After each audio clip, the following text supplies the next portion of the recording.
Tinokuchingamidzai muchirongwa chenyu Dark Secrets and Confessions. Tadzoka zvakare nenyaya dzenyu. I'm so sorry kuti tatinonokei asi aiwa tava pano. Muzuva ranhasi tine nyaya yakati rebei. Yakati rebei asi ndoda kuti muone kubata kwaMwari.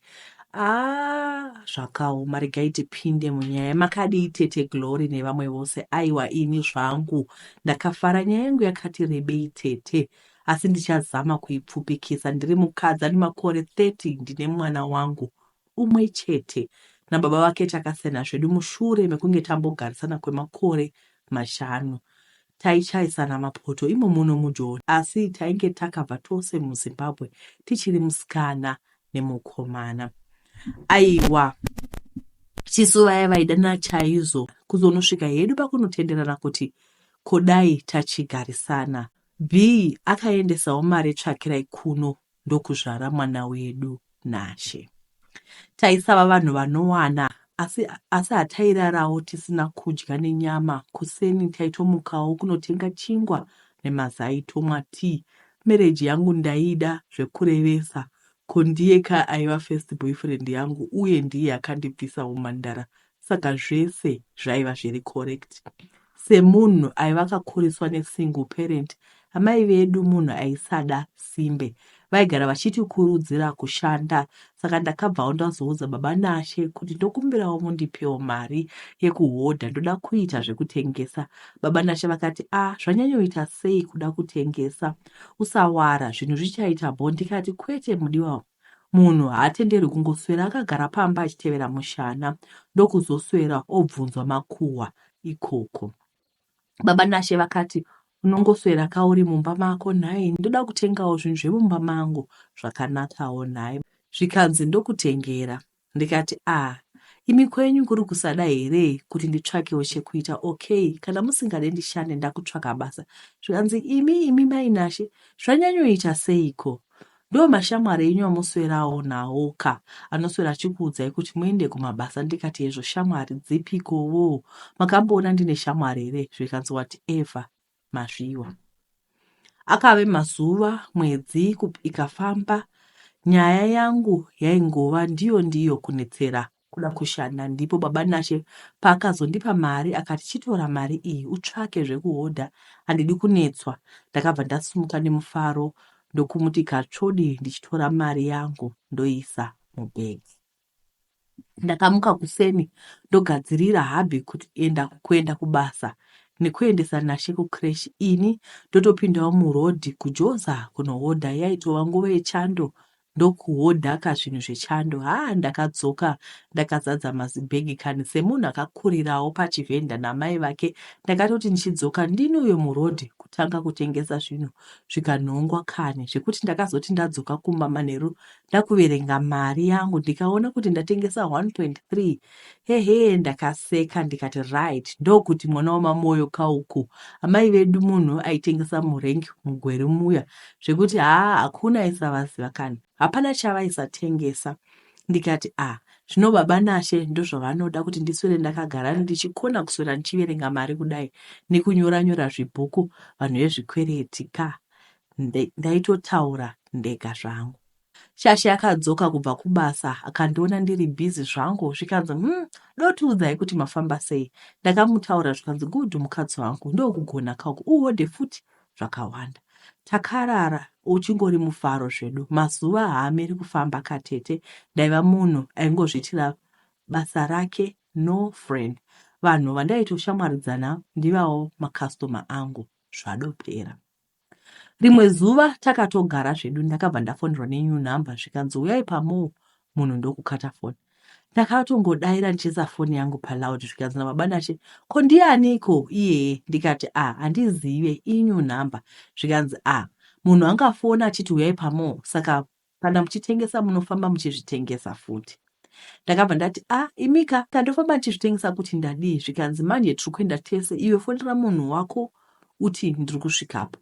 Ini zvangu nekuzwa kuti hapana chiripo, hapana chandaitya, ndini uyo murodhi tese nababa Nashe. Iye akabva ati iwe uchaenda pamunhu wako uri wega. Ndoda kuona kuti ndiani yeye, kozi voice raive rafona raive riri rechirume. Ndakatosvika zvangu pamupaya ndokufona ndikati ndasvika. Murume akabva abudikira zvikanzi airtime yangu yapera vandakufonerai. Manje ndakonawo kutenga airtime because ndine chikwereti chakanyanya. Ndatumwa namai vekwangu kuti ndikupei mari. Ndakabva ndati maita basa ndokusvitsa mari iya ndokuenda zvangu. Ndichangoti fambe fambe baba Nashe atosvikawo pandaive ndakamera paya ndokuti chifu ndimi zvenyu mune mukadzi wangu manje ndakubatai. Baba vaya vakaseka vakati imi kamukuru makakwana here. Asati apedza kuti makakwana here aiva atopiwa mbama kare. Yakavabata murefu bata mupfupi imi woye yangova kikiri varume vakuru. Ini ndaigobatai zvangu naitete ndaive ndachipusa manje vanhu vakubata zvino vakabvunza kuti chii indokutaura nyaya yose. Vanhu vakati imi baba Murirongo ko wadii wanyatsosvika wobvunza zvakanaka zvikanzi ndichibvunza chii chandobvunza ini ndabata vanhu vangu. Takaenda kumba hapana aitaura neumwe kusvika vhiki rese rapera. Baba Nashe ndopaakazoti no kuita zvekutengesa hapasina zvachose. Stoku yangu yaiva iri mumba ndakabva ndapa sisi vangu.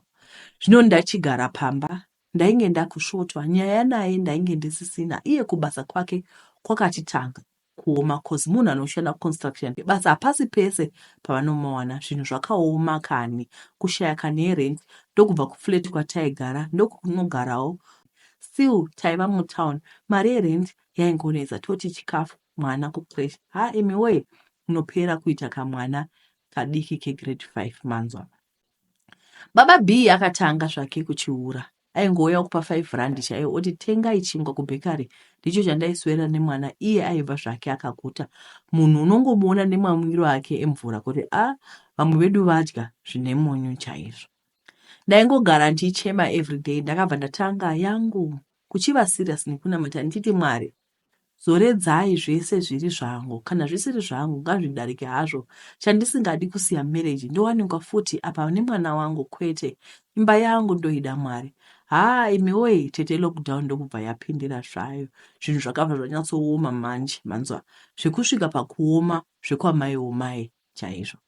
Ndakaudza baba Nashe hande kumanewstand tinotsvaka chero imba yekugara tichichengeta zvedu wona hatina kana mari yerent. Now it's 3 months ndokuzopedzera tabatirwa furniture. Okay. Akabva abvuma ndokutsvaka imba ndokuenda asi pataigara paye akabva tasiya masofa newashing machine zvikanzi vari kubatira mari yerent. Takatanga uchigara kumanewstand kuye zvaive nani. Kamariyo kaiuya nako ndaingotengawo makombe okutodya apa magetsi hapana. Mvura yaive isipo pamba ipapo netoilet zvese imiwe. Tete ndaigara ndichema. Amai vangu ndaitaura navo voti iye baba Nashe akamboitwawo seiko ipapo akakomisa kutengesa. Ingadai musingararame upenyu hwakadai. Mani chiiko naye zama futi mwanangu utaura naye. Tete ndakatoita senge ndataura zvenyadzi zvikanzwa kuda futi kuhura kuno kumanewstand ka ndakabva ndasunga wangu muromo. Asi nhamo yaiti tamba tsvina. Rimwe zuva ndakatorara masikati ndakabva ndarota ndakabata gold. Asi gold iri ndaive ndaripiwa neumwe mwana. Ndokubva ndibvunza kuti ndikakupai gold iri muchariita sei. Ndakabva ndati ndichabetsera vanhu vanoshaya zvikanzi okay ndichakupa asi usakanganwa kuita zvawataura. Ndakabva ndapepuka. Ndakati ndichipepuka ndakabva ndapfugama ndikati Mwari maita zvenyu nezvamandipa. Amai vangu vaigara vachitidzidzisa kuti ukanamata ukarota wapiwa chawanamatira muka utende Mwari. Amai vangu munhu aiva akatidzidzisa kuisa mabve pasi. Baba Nashe paakadzoka ndakabva ndamuudza hope dzangu akati I believe kuti zvaunorota zvinoitika ende zveshuwawo. Zvikanzi mukadzi wangu ukaona ndikabata contract hombe chekutanga kuenda kunorora ndobva ndakuvhurira shop yako. Sorry pane zvese zvakaitika ndiregererewo. Izvezvi ndotonyara kuti dei ndakakusiya uchitengesa achaimbosvika patave apa nhasi. Shuwa ndiregererewo mukadzi wangu. Semunhu aiva akadzidziswa kuregerera ndakabva ndamuti all right ndakuregerera. Zvinoitawo Mwari tete. Makuseni acho ndakabva ndabuda ndichitoenda zvangu pachitakshop ndokubva ndaonawo varume vaive mumota ndokundimisa. Ndakamboda kuramba asi mwoyo wangu wakaramba ndokumira. Zvikanzi sister tokumbirawo kutaura nemi. Ndokubva ndaswedera padhuze. Zvikanzi tiri kutsvakawo munhu anogona kuvaka. Tine munhu watanga tichida kutora asi anogara saidi rino. Manje foni yake haichapinde. Apa tanguri tamira manje kuti tizodzoka hazviite. Ndakabva ndati murume wangu inini anoita zvikuvaka. Zvikanzi munogarepi? Ndikati palaini repasere apo. Zvikanzi kwirai mota tiende. Ndakabva ndafunga chiya chegore riya chakaitika kumashopu. Ndikati aiwa, mirai pano imimi ndimhanye kumba ndinoshedza murume wangu. Ndakasvika ndikaudza baba Nashi, akati hande tinovaona. Takabva tadungamidzana tete ndokusvika tikaona vanhu vaya ndokuzoti handei kumba tinotaura. Vanhu vakasvika ndokutanga kutaura. Ndaingoona murume wangu achisekerera kani ndokutoronga kunoona imba yacho yaida kuvakwa. Baba Nashe ndokutanga kwaakaita kuvaka imba iya. Vanhu vaye vakafara nebasa, vakati tine dzimba dzakawanda dziri kuda kurinovhetwa, saka tinoda munhu ari registered. Murume wangu zvese mapepa aiva nawo ndokuwana kwakaita basa. Takaimba Ishe ndinzwei nekufara kani. Baba Nashe akangoti ndiro goridhe rako riya mai Nashe, iri mukadzi wangu. Mira uone kani. Ndoda kunokubvisira mukadzi wangu. Ende tichitobva kumusha ndoda kutosiya ndatenga stand. Tovakati 4 rooms chedu. Taironga nekurongonora kani. Mari dzaipinda kani tete. Kalife akatane kuchinja ka. Ndokubva ndati dei matenga mota Baba Nashe kuconstruction hakudi mota dzekuhaya idzi. Shasha yakabva yatenga mota kani. Kubasa ndaitoendawo construction kuya ndichiona kuti boys raishanda here bobo here ende ndini kani ndaive pafinance apa ndikupa boys. Zvinhu zvichiendeka kani tete. Akave mazuva ndikati Baba Nashe musandikanganwawo pabusiness rangu riya. Zvikanzi watanga kuda kunetsa. Wakaita seiko iwe? Haudi kuona mari. Vanhu vakarerwa murengi munonetsa so. Ndikati iwe takawirirana. Zvikanzi wakazvinyora pai. Ndikati Baba Nashe atidi zvekueredzana misodzi kana kuchinjana mashoko. Zvikanzi wati mfana. Ndikati wazvinzwa haungandituke ka uchinditi vana vakarerwa murengi munonetsa. Takatanga kupopotedzana. Ndokubva abuda hana kuzodzoka kumba, akadzoka kuseni akadhakwa. Ndikati hazvina kushata, dhakwa chaizvo. Zvikanzi iwe ndisiye ndifare wanzwa. Ndakatambura ini. Ende remember month end birthday rangu. Mfana ndoda kumwa doro wanzwa. Ndakanyarara zvangu ndokuchema. Musi webirthday tete wakasvika. Mukomana akaita kutenga wamanzwa. Haano mablack label awa. Anonwa doro rinodhura, ana Hennessy nemamwewo mawine ndozvaivapo. Akabva atsvaka DJ wake ndokuuya nyama idzi dzaive dzakawanda munongonzwa. Akaita kutsvaka vanhu vecatering. Zvaiva maziso mangu ndakanyarara. Ndokuenda ndokukoka hama dzake neshamwari vakauya vakafara. Ini ndaingova zvangu. Paiva natete ndovakandibvunza kuti why maiguru makanyarara kudai? Hamusi kufara indava. Munoziva ukabvunzawo chinhu chinenge chiri pamwoyo wako uchishaya kuti ndochiudzane. Ukangowana mukana chete wekutaura unochema. Ndakatanga kuchema. Tete vakati ko chii muroora wangu naye? Ndokuvaudza zvese. Tete vakati ndangonyarara ndikati pamwe muchazondiudza tanga. Asi ndanga ndichizvipa mubvunzo hobho kuti shuwa mukoma wangaita pati inotyisa kudai. Pamba pamunogara hapaiti. Hapana kana magetsi, kana toilet, kana mvura. Shuwa munhu achitambisa mari kudai. Muroora, ko wakakona here kurambidza mukoma? Ndikati tete ndakazama, asi zvakaramba. Tete vakabva vati okay, ndichataura naye. Pati yavo vanhu vaifara kane. Yakazosvika pakupera, vanhu ndokuenda tete vakagara nesu pasi vakataura Baba Nashe. Asi vaingoti imi tete ndisiyei kani ndizvidyire ziya rangu. Plus iko kuroora kunotumwa munhu here? Handiti munhu anoroora kana achida. Kasi muri kuda kundiuraya here zvekuda kusara muchidya mari dzangu? Tete vakabva vaoneka ndokuenda. Mazuva haamiriri vanhu, anoramba achifamba ka. Mumba mainge makubhuwa Baba Nashe aingorara kumahotel zvake. Ndaingoona tumaslip mahomwe matrauza, uchiona kana zvikafu zvinenge zvatengwa, uchiona mari dzinenge dzabuda. Ndakaperekwa chaiko. Ndipo umwe musi pandakamubvunza kuti saka ndozvawafunga here izvi? Nhai mwe wangu, kuswera kumahotel nekudya nekunwa zvinonaka nepfambi. Akabva aseka zvikanzi wati nemari yangu. Ndikati nemahure yako, ndikati nepfambi dzako, zvikanzi iwe ivava vanoti pfambi ndivo vanotochengeta mereji inowanzwa itofara kuti vari ku at least vanotopedza kutsamwa kwatinenge takaita uye vanotoita kuti tifare. Mashoko iwawo akauya sepfumo tete mwoyo mangu manzwa. Aive akatomira achizvigadzirisa tisheti yake, akaita kuchena, akabata makiyi emota achitoda kubuda zvake.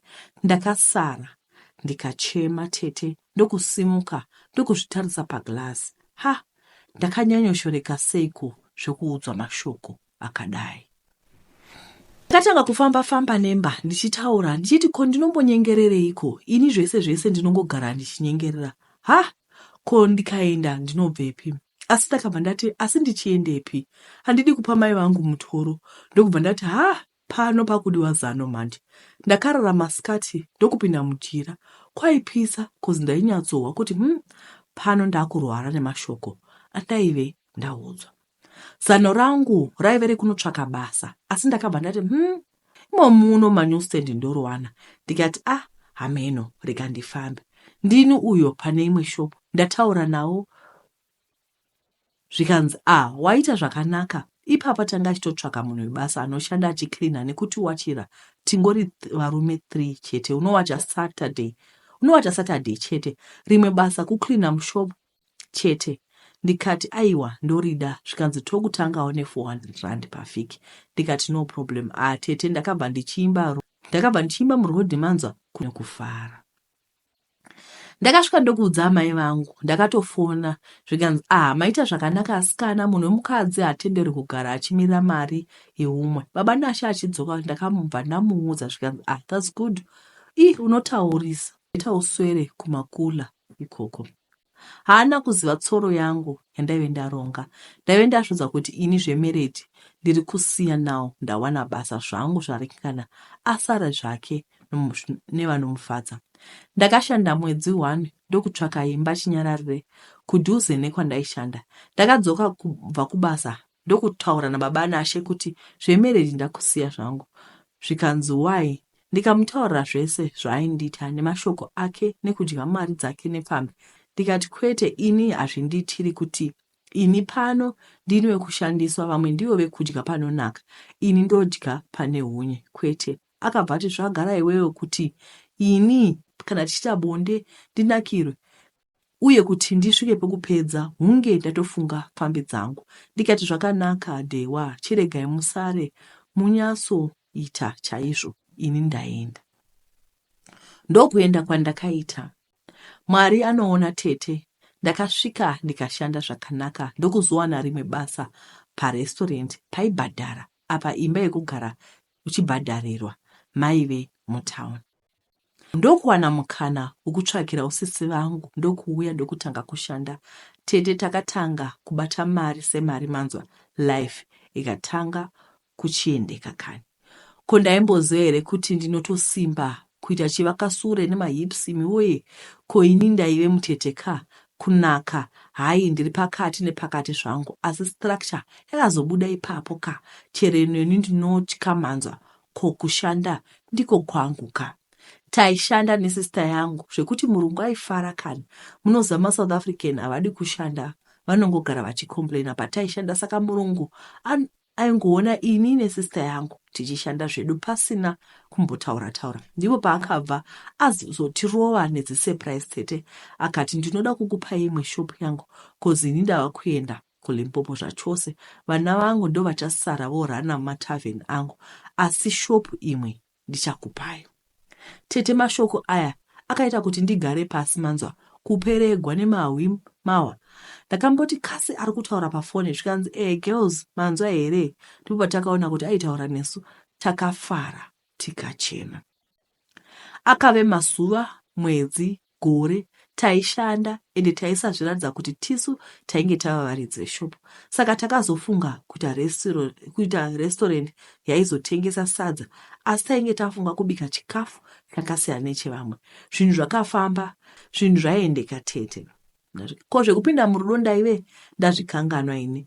Ndakadovhunduka umwe musi kwauya umwe murume aiva auya kuzotenga sadza ndokuipowo nhamba dzako. Ndakabva ndati idzo nhamba dzeshopu dziri pabillboard, zvikanzi handidi idzodzo, ndoda dzako, ndokubva ndatonyarara zvangu. Murume uyu akaramba achingouya misi nenguva kuzodzamara akanda shoko rerudo, ndokutangawo kuchata zvedu. Kuzodzamara murudo mupaya tapinda. Rudo rwaiendeka Tete aingova maLovingtons kane. Makamboonere kuti Tete munhu ukapinda murudo nemakumbo nemusoro unofunga kuti ndiwe wega unyatsodiwa, zvekuti ukaona vamwe varume unovaona senge vasina kana nebasa. Ndozvandaiona pana Tafi wangu. Takadanana kane, business redu Tete rakatanga kudzikira manzwa zvekuti zvakange zvakurwadza manje. Ndakanga makuudza Tete kuti takazoita mari zvekuti takazovakisira mai vedu imba kwazvimba uko. Kuita pachirungu chaipo kane. Takangotiwo zvatakadzoka kubva kumusha zvinhu zvakatanga kudzikira. Taita senge tainge tobika nyoka, vanhu vakange vakusatenga Tete. Ko tainge taina mbiri zvekuti vanhu veconstruction vaiva vachiorder food, zvekuti takanga tane vashandi vedu, kozi basa rainge rawandisa kane. Asi zvinhu zvakange zvazowira muvhu kane. Tafi ndipo pakazoti madii mambofambawo pamwe pane akaita shanje nemi akakugadzirai. Ndakati hapana wandoziva ini, zvikanzi pana sekuru wandoziva vanobatsira. Ndokuenda kwasekuru vaya vaibva kuMalawi. Takati tichisvika kwasekuru vakati mukuda kuti business rifambe ka, ndikati hongu, vakatipa zvekushandisa. Zvikatoita wese, vanhu kana kuzombouya imi zvaitochemedza pekutanga. Takasvika pakubika sadza, kusvika pakurasa imi mwedzi wese tairasa sadza. Kumba paidiwa chikafu. Ini ndaive nemwana wangu Nashe, sisi vangu vaive nevana vavo vatatu vainge vakasiya nemurume. Zvinhu zvakasvika pakutuomera. Lucky imba taisabhadhara kozi bosi vedu vainge vakatipa imba yekugara. Saka takazange takugara tese nasisi vangu, asi zvinhu zvainge zvakaoma. Amai takavaudza vakati madii madzoka toonesana kuno tese, handiri pekugara paripo here, kana zvejoni zvanetsa tsokai vasikana vangu. Tafi ndipo pakati iwe ndina sekuru vandoziva ini vanobatsira zvekuti vanokupa mushonga wekuti unotenga kana chimwe chinhu wodzoserwa chenji yakawanda, zvinhu zvacho hazvina kana ropa mukati. Ndikati iwe kune zvinhu zvakadaro here? Zvikanzi indaitombowane mushonga wacho. Ndakamboita mari kane. Ndikati saka zvikazodii? Zvikanzi ndakazoudzosera mushonga wacho. Ndakamboita pfungwa yekuti ndizamewo imwe pfungwa yairamba. Takagara almost 3 months kuzama kutsvaka mabasa nasisi vangu, asi aingova ma-empty promises kuvanhu. Kudzamara tazongoudza bosi vedu kuti isu zveshopu takusiya, zvinhu hazvichafambi zvakanaka. Zvikanzi koindava takavatsanangura zvikanzi namatai vasikana vangu, mabhizinesi ndozvaari. Rimwe zuva ndakatogara ndokubva mai vangu vafona zvikanzi wopedza ndarota mwanangu. Hadzina kunaka. Munamate vasikana vangu, ndarota uchicheka gudo, maoko ako akazara ropa, please ndapota vanasikana vangu munamate. Akava mazuva Tete achipindana. Ndokubva Tafi ati kwakazodini nyaya, hande kwasekuru vaya. Ndakabva ndati okay, handei. Tete imika takasvika kwasekuru vaya ndokupinda matare avo, nokuti amai vako varipi? Ndikati vari kuZimu. Zvikanzi zviko zvamakabva kuvaitira? Ndikati handisi kunzwisai. Zvikanzi chii chamakavatengera? Ndikati okay, takavavakisira imba, asi zvatova ne2 years kana ndisingakanganisi papa. Sekuru vakabva vaseka zvika nechemwoyo. Ndakati kasi amai vane zvavakaita here? Kozi kubvawo zvatabva kumusha zvinhu ndipo pazvakatanga kuoma. Ndaitobvunza zvangu mwoyo. Sekuru ndobva vati izvozvo zvawafunga ndizvo chaizvo. Tete ndakavhunduka ndikati amai chaivo. Kanzi ezvo ndikati Mwari ndiye anoziva. Tafi akabva kosora zvikanzi sekuru tanga tafunga kuti mutipe uya mushonga wegudo. Zvikanzi manje uyu unodhura, mune mari here? Kozi ndotoda keshi, handikuitiri mhara. Tafi akati hongu sekuru ndinayo 3.5 yenyu. Zvikanzi good musukuru, isa apa tione. Sekuru vakabva vatanga kusanganisa mishonga yavo. Zvikanzi right, mangwana manheru kuma12 ndipo pamunofanira kuuya kuzotora zvese ndinenge ndapedza. Takati pakanaka sekuru, ndokuenda. Takafamba murodhi, Tafi achiti, uchaona zvinhu zvedu zvichafamba zvakanaka. Mushonga pazuva tinogona kana kushanda 10,000 chaiyo. Chinodiwa kufamba kwako chete. Ini ndikati, hazvina ropa here? Kozi ini zvekuraya vanhu handidi. Zvikanzi kwete baby, kwete kana. Ndakati ndasvika kumba, ndokuona pafoni pangu pane message, hobho manzwa tete, dzaibva kuna mama. Zvikanzi mwana wangu, hope dzandiri kurota hadzina kunaka, please. Kana une munhu wari kufambidzana naye, dei wambomira. Oimboinda kune vaprofita, umbonzwa nezvake. Undisendere picture rake nezita rake. Ndakatya nemeseji iyi, ndakabva ndangoblutika chete, ndichipedza kuverenga, ndokubva ndadorara zvangu. Ndakarota sekuru vaya kwataive tabva vachiti, iwewe handikupe mushonga wangu, kozi zviri pauri zvihombe kudarika zviri pandiri. Pakauya paye maziso ako maipfuta moto, asi kana uchinge washinga kutora mushonga wangu, ndokuendesa kuMalawi chaiko kuna sekuru vangu hombe. Ndakapepuka ndichitya tete, ndaita kufemereka. Ndakamuka ndokunamata, zvekuti ndakanamata zvinosvika 3 hours. Ndakanzwa spirit yangu ichita senge yaiva nemunhu wairwisana naye, asi munhu uyu aiva Tafi, aita kuchinja, omboita godo, asi ndaingonamata. Ndakarara futi tete, kani. Ndakarara futi, ndakati ndichingorara kudai, ndokubva ndarota sekuru vaya futi, vachiti wafunga here zvakanaka. Handina kukwanisa kupindura, asi ndakabva ndaita kunge ndabatwa nemagetsi muviri wese. Pandaizama kuda kupepuka, ndaikonewa kudzamara ndazoita zvichisimba, ndobva ndakamuka ndichishedzera. Amai we kani. Tafi ainge akarara pasaidi pangu. Pandakamutarisa, ainge akanditarisa zvake. Ndikati, Yesu, poukunditarisei kudai? Zvikanzi, ndatopepukawo, ndakunzwa uchiridza mhere.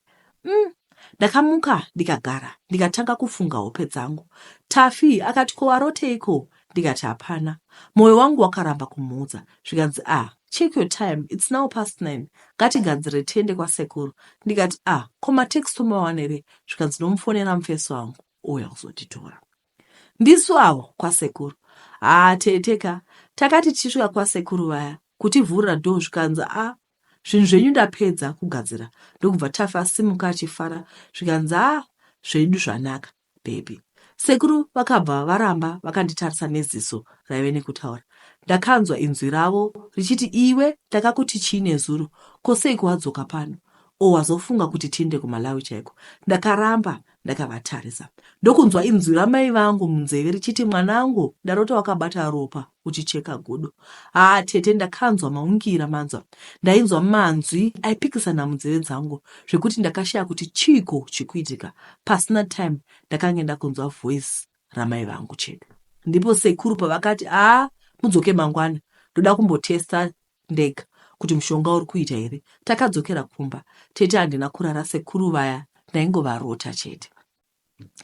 Sisi vangu zvese izvi kana kumbovaudza kuti ndozvandainge ndakuita, uye ndichienda kwese uko, amai vaingoramba vachiti, vasikana namatai, uye please, kana mune vanhu vamuri kufambidzana navo, please varambei. Ini ndaisateerera zvangu, ndaingoti vatanga mama. Takadzokera kwasekuru tikaona vasiko. Takaramba todzokera asi taingoona vasipo.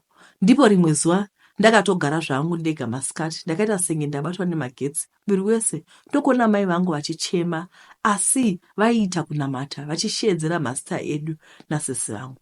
Pandakada kusimuka, ndakakonewa. Ndakanzwa makumbo nemuviri zvichiramba kumuvha. Pasina time ndakanzwa muviri uchiita kusununguka mbichana. Ndakagara pasi chaipo tete, ndikati chii chiri kunyatsoitika?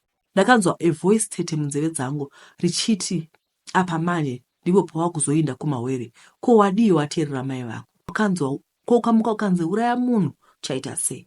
Ko wadirei kuita zvinhu nekukasika kudai?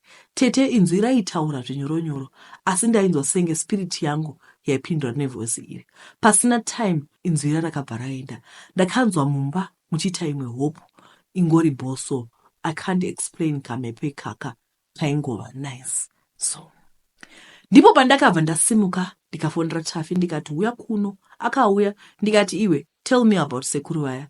Zvikanzi, iwe sekuru vaya iwe ndiwe unotokanganisa zvinhu zvavo. Ipapa dei takatopiwa mushonga kare, asi vakakuti iwe ndiwe kukonesa.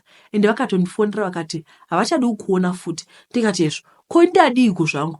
Nganzi vati hausi serious. Hanzi kana wava serious udzoke. Ndikati okay, handei pane mubvunzo yandinoda kuvabvunza. Takasvika kuna sekuru ndikavati sekuru nhai. Okay, takasvika ndikati nhai sekuru, mushonga uyu hapana here zvimwe zvaunozoda? Uye hapana here zvimwe zvatinoita? Zvikanza sekuru, kubva ndakambobatsira vanhu, iwe ndiwe munhu anonetsa manje. Unobvunziswa too much ende zvakutobhuwa chaiko. Asi anyway, let me explain. Ndakabva ndati ndakateerera, zvikanzi uyu mushonga ingori shinda chete, uri pachitanda chawo. Unoisa muhomwe yako iyi mari 20 rand, ndakatoigadzira. Ndo mari yaunoenda nayo kunotenga kumashopu. Ivo vanokudzosera change yakawanda zvatopera. Ende anenge akupa change yacho anotokudzosera 20 rand yako back futi. Ndikati chete here, zvikanzi yes. Ndikati saka kana mari yauya ndinenge nchiisa paya, zvikanzi iwe ndozvandati unonetsa iwe. Unenge une bhegi ka raunenge wakabereka uchingokanda mari yako imomo. Kana wasvika kumba wochiisa panhu 1, asi unotora huku wodambura nzara yehuku woisa mumari imomo, wodeketera wozotanga kuishandisa. Unoisa futi drop reropa rehuku mumari imomo, asi unofanira kutenga hari, wotenga mucheka mutsvuku, wotenderedza mucheka uya pahari. Asi apa manje teerera, iwe musikana haufaniri kudanana neumwe musikana kana kutorara zvako nemwe mukomana. Zvimwe chete futi newe mukomana haufaniri kudanana neumwe musikana. Ndipo pandakati sekuru, zvikanzi ndizvo zviya zvandataura kuti iwe Tafi unombowireiko kudare kwangu nevanhu vakadai.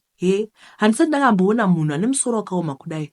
Ini ndati sekuru vaye vakatanga kupopota manza. Zvikanzi zvese zvandataura izvi istage 2 yandanga ndichifanirwa kuzotaura paya. Iyeyu muzezuru wako wakungwarisawo andikanganisira dare rangu. Ndakangoshamisika nazvo ini ndokubva ndanyarara. Zvikanzi okay, mozodzoka motora, ndinenge ndapedza. Tafi akafamba murodhi achindipopotera. Zvikanzi imwe mibvunzo yako iri useless wanzwa. Ini mushonga uyu ndakamboushandisa. Kana dei pane chakaipa, dei kamuri yedu yakafa. Ndikati iwe, saka handibvumidze kubvunza.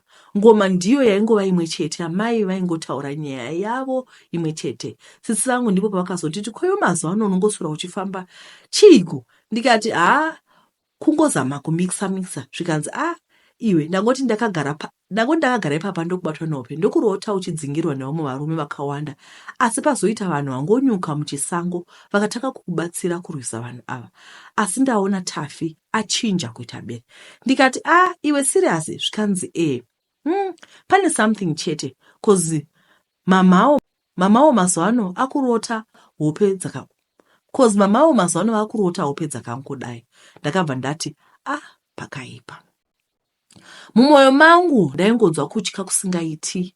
Pamwe pacho ndomboti nditaure, ndoti ndinotuka zvangu namai vangu. Pamwe pacho ndoti kuna mai havambondituki. Mwaka inofamba katete. Ndipo pandakazoti bheta ndisiyana Tafi uyu achandipinza pasipo neng'anga yake, ndaitove ndichizviudza zvangu ndega. Ndakatanga kuchimupa macold shoulder manje. Ndakazomuti ini ndakuda kumbozora nezverudo izvi, handichadi, ndakuda kumbofokasa nelife yangu. Akabva aseka. Zvikanzi manje mwana wangu unodii naye? Ndikati upi? Zvikanzi gege, une nhumbu chisikana. Tete, kubva paye pandakasiyana baba nashe ndokusiya kwandakaita family planning, ndokudana naTafi, ndokusangana parukukwe yeke tete. Ndopandakaona kuti idi zvogona kudaro ndine nhumbu. Ndakachema, tikanotenga test, ndokuita 2 lines. Ndopandakazhamba ipapo. Sisi vangu vaivepo vakati kochii? Ndakangowaratidza test. Akati showe. Zvino amai ndakazongoti kuna sisi uvaudze ndakatukwa kana. Ndakakumbira uregerero, asi amamoyo wakapopota. Life yainge yaoma mandi zvekurevesa tete. Ndakati hande Tafi kwasekuru vaya. Sekuru vakangoti iwe nemunhu wako uyu munonetsa. Uyu akauya mudare rangu, zvinhu zvangu zvosara zvipiringanishika. Handimude mudare mangu. ndokudzokera kumba. Asi ngoma yaingova ndiyo. Mimba yacho yaishara zvekudya, apa chekudya pasina. Ndipo pandakazokwereta mari kuna mashonisa, ndikatanga zvangu kutengesa. Zvinhu zvakatanga kufaya. Mimba yaive isina usimbe iyoyo, ende ndaitengerwa. Tafi raive simbe rababa kani imi woye, aingosimbira kudzokera kwasekuru vaya. Ini ndakabva ndamuti kwete, zvekwasekuru vako handichade zvangu. Ndakaenda kunonyoresa mimba, yaikura iniwo bhizi nebasa, ndokutopinda mumaraunds emari dzakawanda pamwedzi. Zvinhu zvakudofamba, kudzoka back to normal sisi tainge takutengesa. Amai vakati nhumbi yako yaunza maropafadzo shuwa, asi be careful mwanangu, usarega kunamata. Ndakabva ndatanga kuchiitawo serious nekunamata, but I started to discover kuti Tafi aisafarira zvekunamata. Ndakatanga kuita midnight prayers angu, cause ndakazoenda kuhospital zvikanzi mwana aiva karemara usingaiti, asi madokta ainge ati tinokwanisa kuita fetal-side, kureva kubvisa nhumbu. Ndikati kwete, God will do miracles. Ndakaramba ndichinamata. Amai ndakavaudza vakati munhu pamutsanyo tione. Asi results kuhospital aitoita wese, zvikanzi mwana ane spinal bifida uye hati yake ine maburi 4. Tete, zvaive zvakaoma. Asi kutengesa here, ndaitengesa. Hapana pandainzwa pachicomplaina. Ndipo pandakazorota umwe musi ndichitova muleba tete, asi ndaizvariswa nevarungu. Umwe wacho akabva nditi uyu mwana hatisi kukupa, chaenda naye. Asi pachauya umwe wedu, kana achinge auye usamukangamwa, achange anewe kubva nhasi kusvika musi uchapona.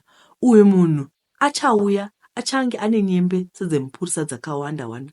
Umuzive kana auye. Vanhu vaya vakabva vaenda. Ndakamuka ndichirwara imi, zvekuti ndakabva ndafonera munhu akauya akanditora tikaenda kuhospital.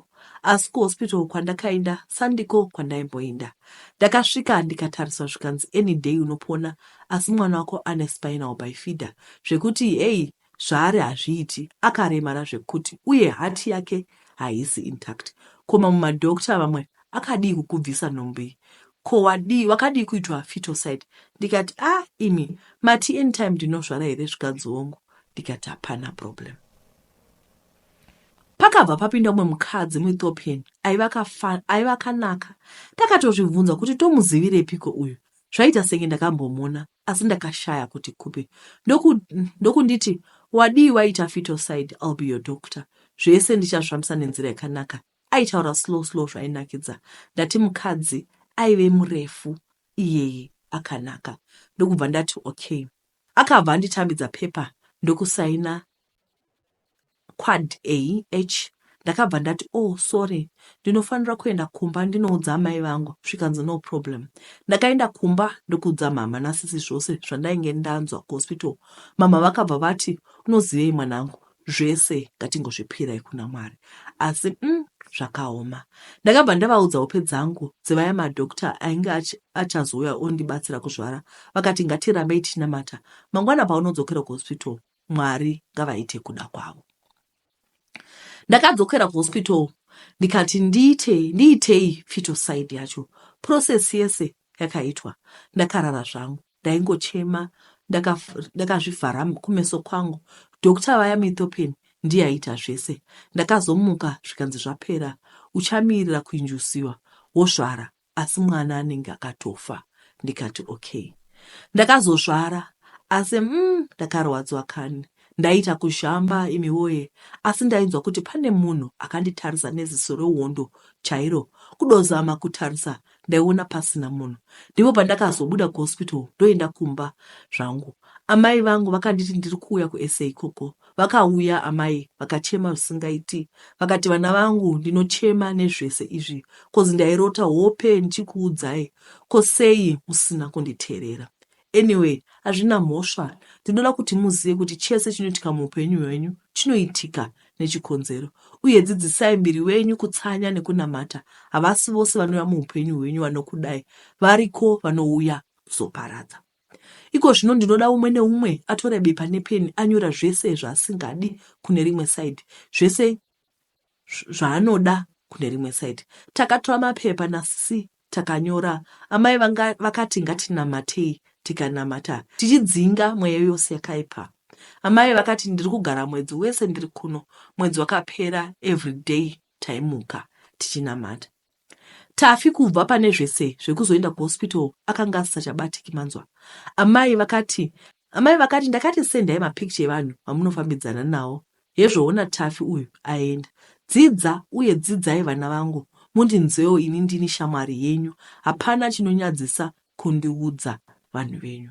Amai vakazosvika pakudzokera. Everything went back to normal. Ndainge ndadzokera pakutengesa kwangu. Mari ndaiseva paya pandaive ndine nhumbu plus sisi vaiendera mberi nekutengesa. Saka zvinhu zvakaramba zvichifamba.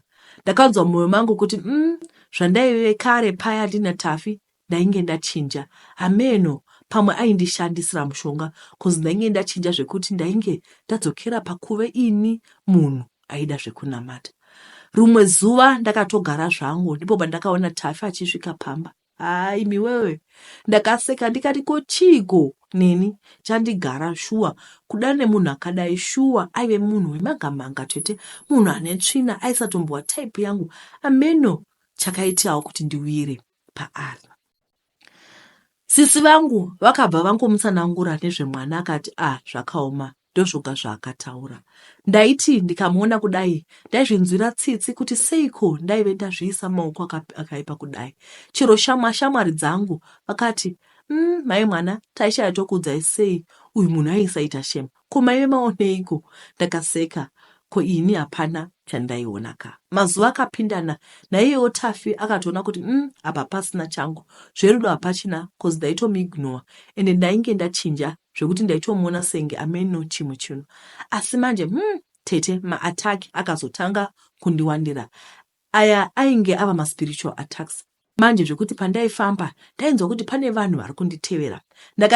Ndakatanga kutsanya nekunamata zvekuti ndairota everyday Tafi nasekuru vaya vachindirwisa asi ndaivarova. Rimwe day manje ndakazorota Tafi achida kundiuraya, ndokubva ndatora banga raida kundibaya naro, ndokubva ndamubaya pahuro, ndokuribvisa, ndokuuraya sekuru vaya. Ndakapepuka ndichitya, ndakamuka ndikatanga kunamata. Kuchiedza Tafi akabva auya kumba akati utende mudzimi yako naMwari wako zvakasimba. Saizvozvo tete ndozvaakataura. Ndakatoseka ndikati iwe ini ndiri mwana wamufundisi manzwa. Amai vangu nababa vangu vaiva mufundisi, asi baba vakazosiya zvavo. Saka takakura tiri vanhu vainamata. Hapana zvaunondiita. Chero mukauya muri 10,000 never hamuwine. Akabva ati ndosaka ndati urambe uchinamata. Akabva aenda.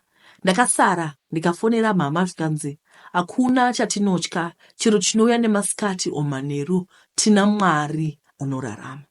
Kubva zvakaenda Tafi kana kuzombomuona zvakare. Of course anouya kumadreams kwangu achida kundirwisa, asi ndinomurova ende moment yandinomurota ndinobva ndatomuka ndichinamata. Handiregi kunamata kwadova kudla kwangu. Chero ndiri pabasa ndinogona kutanga kunamata. Now business iri kufamba, ndakatsvakawo anondichengesera cause sisi vakugara kuZimbabwe nevana. Amai vakuita zvemaproject avo, everything back to normal. Amai vangu nasisi vangu ndo shamwari dzangu. Tikangogara unonzwa mama wati uko musikana kana kwava nemukwasha uite uchindiudza, ndoda kumuona first. Ndodoseka ndoti hai muchembere, iko zvino ndinoda time yangu. Zvemurume ndiri kumbozvinamatira, wangu achauya. Vanobva vaseka zvavo voti munhu ngaadzidze kunamata. Nyaya yose yekuenda kunotsvaka mishonga kana kumboiti bufu kuna mama cause hazvaimbomira musha. Ndinongotenda Mwari nekundipa second chance kuramba ndichinamata. Handineti kunamata, chero zvoita sei, chero ndikaneta zvinengei. I wake up midnight and pray. Chero ndakasumuka spirit yangu ndinoinzwa ichinamata. Mwari uyu anoshamisa. Hai, neiwawa ndinongoti haleluya. I know my mom vachatanga kunzwa confession iyi cause havabviwo paYouTube. Naiwawa tinongoti haleluya. Makatendeka Jehovha. the power of a praying mother. Pandakaverenga nyaya iyi ndakaverenga ndikabatikana ndikati Jehovha makanaka. Pakanyanya kundibata ndechekuti pavaienda kumatare vachinopinda mwana womufundisi uchinopinda mung'anga waiti uchipinda wakanga wakakomberedzwa nembiri yaJehovha zvekuti ng'anga yakati uyu handidi kumuona panapo, uyu handidi kumuona panapa, ngaabve pano. Handizivi kuti generation inotevera are we going to be able to pray for our children sevanamatiguo atinoitiwa nanamai vedu. Mwari chengetai vanamai vedu varambe vachingotinamatira kuna mama. Ndinoti rambai muchigwa nemabvi. Imagine kuti kwai mwana wakati wakavata wakagara pashe ukawa voice richiuya richiti kwawakuenda uku hakuchina umira zvakanaka. Chero pavakapinda mung'anga paya kwai vakati vapinda vagara kudai mukaita hondo munzeve kokuzoti sekuru vakauya vakati kuhope vakati iwe handidi kuona. Mangwana sekuru vakati iwe wadzoka zvakare. Things that happens in the spiritual zvichiuya kuphysical and all. Jehovha mbiri kunashe. Ndakaverenga nyaya iyi payakatumigwa neSunday. Handina kuzokwanisa kurekodha suro zvekuru handiti kumanidzana nezveMother's Day. Ndakaiverengera hangu because I have to read before so that ndisazokakama. Murume wangu akangoti Jehovha vakanaka. Jehovha vakanaka. Mwana wamai vangu rambai muri pamabvi tinokutendai. Tibatsireiwo futi kuramba tichinamata kuti iyesu patinenge tichiteerera zvinhu izvi tigone kuva vanhu vanonamata. Hapana simba. Kwai ingadai Mwari aitivhura maziso edu so that we could see zvinenge zvichiitika pashe in the spirit world. Taiva vanhu vanonamata isu would increase the way we pray. Aiwa, ndinongoti nemashoko iwawo areruya. Tarova 60 minutes. Zaita 60. I think ndikanoedita kuti ndinopera dzimwe 45-50 koko. Mwari akomborei my sister munonyora. Aiwa, Mwari akomborerei. Ndinokutendai vedu nekuona kwamaita chirongwa chino muve nezuva rakanaka. Ndatenda. Mother's Day. Saka takanga tawana quotation yekutanga yanga iri kuProtea svika kwai vanovhara na2 vanotanga na2 vanovambopidza machechi motera. Ndikati aiwa kana ndobva taenda kuMelrose Ark. We got a place in Melrose but they were very expensive. I think Melrose is very expensive. Ndobva tazoti aiwa regai tinotsvaka imwe. Saka takazowana Radisson Hotel, the Radissons Red. Saka we're going to be at the Radissons on Sunday. Yeah, it's going to be lit, hey? Saka hanzi kune live band. Like the theme is elegance. Kakatonyuka unze amuwi makapfeka mapata-pata revealing clothes. No, it's all about elegance and all the restaurant. Takatoti tichitosvika. I went with my sister chingosvika chitovhura chibuda muelevator. We met with the crew yeku Qatar Airways. Yes.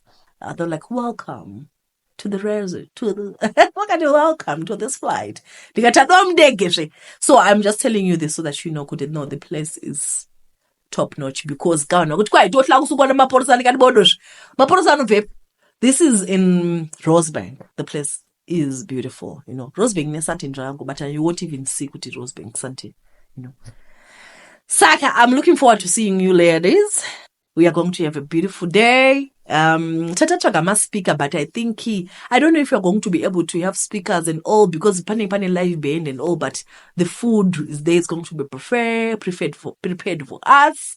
Tichadla tigozvifarira tigojiva and have fun. Asati na speaker edu anenge aripo, but tingoona kuti how is it gonna be working. Kana pane live music, I don't know, but we're just gonna have fun. We're gonna hang out as ladies. We're gonna chill. We're gonna have fun. Anyway, ndinokutenda nekona the longest episode that we've ever done on this platform. Thank you guys for watching. See you in our next video. Bye.